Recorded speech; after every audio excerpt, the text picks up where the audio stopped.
हरे कृष्णा, राधे राधे दोस्तों। आप सभी को वैशाख मास की हार्दिक शुभकामनाएं। आप सभी पर विष्णु भगवान की कृपा सदा सर्वदा बनी रहे। आपसे अनुरोध है कि कथा को पूरा अवश्य सुनिएगा। यदि आपने अभी तक चैनल को सब्सक्राइब नहीं किया है तो कृपया चैनल को सब्सक्राइब कर लीजिएगा, ताकि आपको हमारे चैनल पर प्रतिदिन नियम से सुनने को मिलते रहें वैशाख मास के महात्म्य की कथाएं। तो आइए कथा को प्रारंभ करते हैं। तो आज की इस वीडियो में आप लोग सुनेंगे वैशाख मास महात्म्य का 13वां अध्याय, धर्मराज यम और भगवान विष्णु का संवाद। यम की इन बातों को सुनकर भगवान ब्रह्मा जी ने कहा, हे यम, तुम इस बात से दुखी क्यों होते हो? जो भी प्राणी सद्गुणों के प्रति चालू होते हैं उसको मृत्यु जैसी पीड़ा भोगनी पड़ती है। भगवान श्री हरि के नाम का उच्चारण करने मात्र से ही प्राणी को सद्गति प्राप्त होती है। जिस राजा ने भगवान विष्णु के चरण कमलों का आश्रय लिया है वह वास्तव में प्रशंसा का पात्र है। उसने वास्तव में अपनी प्रजा के हित में श्रेष्ठ कार्य किया है। तब क्यों न उसकी प्रजा का प्रत्येक जीव भगवान विष्णु के दिव्य लोक को प्राप्त करे, जिनकी जिह्वा अग्रभाग पर ही हरि नाम का उच्चारण रहता है, जो मन वचन और कर्म से भगवान विष्णु की भक्ति में लीन रहते हैं, जो उनका जप करते हुए उनकी महिमा का बखान करते हैं, वे निश्चय ही समस्त पापों से मुक्त हो जाते हैं। उनको अश्वमेध यज्ञों का पुण्य फल प्राप्त होता है। वे निश्चय ही भगवान को प्रसन्न करके उनका सानिध्य प्राप्त कर लेते हैं। जो यज्ञ करते हैं, जो कुरुक्षेत्र अथवा सरस्वती जैसे पुण्य क्षेत्र में स्नान करते हैं, उनको भी कुछ समय बाद पुनः जन्म धारण करना होता है। परंतु जो प्राणी वैशाख मास का विधि पूर्वक सेवन करता है उससे भगवान विष्णु सदैव प्रसन्न रहते हैं और वे उस प्राणी की सदैव सहायता करते हैं। हे धर्मराज, राजा कीर्तिमान का प्रभाव मेरे हाथ में नहीं है, क्योंकि वह भगवान विष्णु का भक्त है और विष्णु भक्त का अनिष्ट कर सकने की क्षमता किसी में नहीं है। भगवान उसे अभय करते हैं। जन्म मृत्यु जरा व्याधि और भय उसे नहीं सता सकता है। हे यम, जो स्वामी के द्वारा बताए गए नियम पर धैर्य के साथ कार्यरत रहता है उससे कभी कोई अपराध नहीं होता। अब तू इस कार्य में असमर्थ ही है तो तेरा क्या दोष? अतः अब तू सोच विचार मत कर। यह सुनकर यम ने इस प्रकार दिन वचन कहे, हे देव, अब मैं अपने काम पर जाने को तैयार नहीं हूँ। जब तक मैं इस महा यशस्वी राजा कीर्तिमान को अपने धर्म से च्युत न कर देता तब तक मुझे चैन नहीं मिल सकता। हे प्रभु, आप इस कार्य में मेरी सहायता कीजिए। इस कार्य को पूरा किए बिना मुझे अपने राज्य में लौटना अच्छा नहीं लग रहा है। यम की बात को सुनकर भगवान ब्रह्मा जी ने कहा, हे यम, तुम्हें इस विष्णु भक्त राजा से द्वेष करना उचित नहीं है। तुम उनका तनिक भी अनिष्ट करने में समर्थ नहीं हो सकोगे। अब तुम मेरे साथ भगवान विष्णु के पास क्षीर सागर में चलो। वे ही इस समस्या को उचित रीति से हल करने में समर्थ हैं। ऐसा कहकर ब्रह्मा जी यम को साथ लेकर भगवान विष्णु के पास क्षीर सागर में गए। जब उन्होंने सांख्य योग के द्वारा भगवान विष्णु की स्तुति की तब भगवान प्रसन्न होकर प्रकट हुए। चतुरानन ब्रह्मा और यम ने भी भगवान को प्रणाम किया। भगवान विष्णु द्वारा प्रश्न किए जाने पर ब्रह्मा जी बोले, हे देवादिदेव, राजा कीर्तिमान के शासन में पृथ्वी की समस्त प्रजा वैशाख धर्म का पालन करने के कारण आपके दिव्य विष्णु लोक को प्राप्त हो रही है।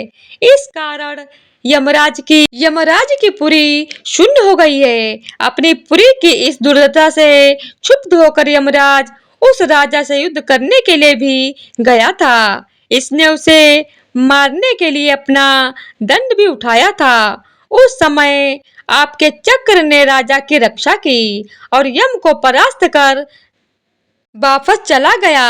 तब यह दुखी होकर लौट आया। हे भगवान, आपके भक्तों को दंड देने की सामर्थ्य तो मुझ में नहीं है। इस कारण मैं आपके पास यम को लेकर आया हूँ। अब आप स्वयं उस भक्त राजा को दंड देकर अपने यम की रक्षा करें।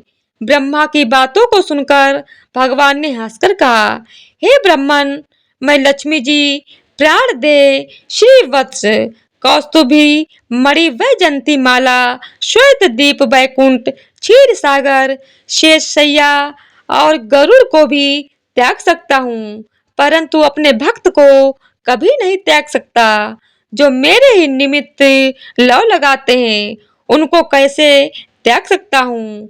तब भी हे यम, मैं तेरे इस कष्ट के दूर होने का उपाय बताता हूँ। राजा को मैंने 10,000 वर्ष की आयु दी है, उसमें से वह 8,000 वर्ष तो भोग चुका है, 2,000 वर्ष अभी शेष हैं। इस आयु को भोग कर वह मेरे समीप आ जाएगा। उसके बाद वेन नामक एक राजा होगा। वह महान दुराचारी और पापात्मा होगा और उसके कारण समस्त धर्म का लोप हो जाएगा।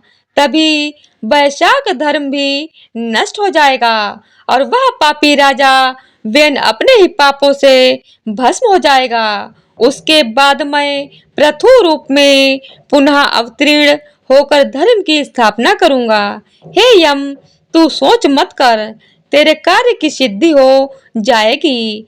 वैशाख मास होने वाले धर्म में तुझे भी भाग मिलेगा। राजा भी तुझे भाग देगा।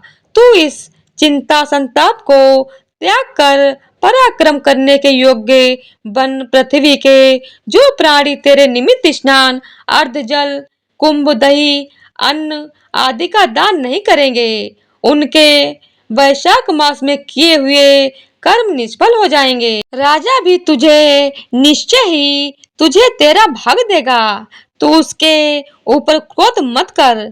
जो प्राणी तेरा भाग देकर वैशाख धर्म का पालन करे, उनके कार्य में तू कोई विघ्न मत डालना, और जो ऐसा ना करे उनको तू निश्चय ही दंड देना। उस राजा ने तेरा भाग दिलाने के लिए मैं अभी सुनंद को उसके पास भेजता हूँ। यह कहकर भगवान ने सुनंद को राजा के पास भेज दिया।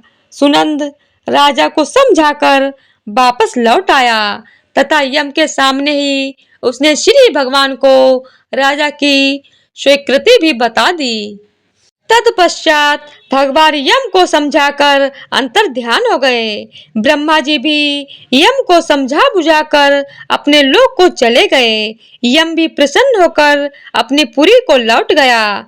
सुनंद के समझाने पर राजा ने अपने राज्य में यह घोषणा करा दी कि सभी प्राणियों को यम के निमित्त स्नान, अर्घ आदि देने के बाद ही वैशाख धर्मों का पालन करना चाहिए।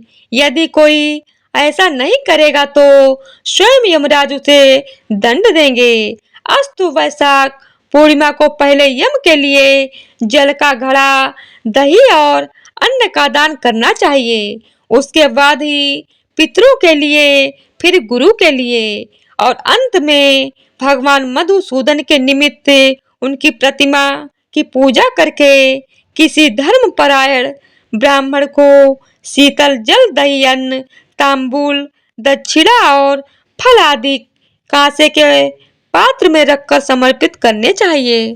उस राजा ने भी किया और ऐसा करने का आदेश अपनी प्रजा को भी दिया। इस प्रकार वह धर्मात्मा राजा अपनी संपूर्ण आयु पूरी करने के बाद वैकुंठ धाम को प्राप्त हुआ। उसके बाद वेन नामक एक महानीच राजा हुआ, जिसके पापाचार से समस्त वैशाख धर्म लोप हो गया।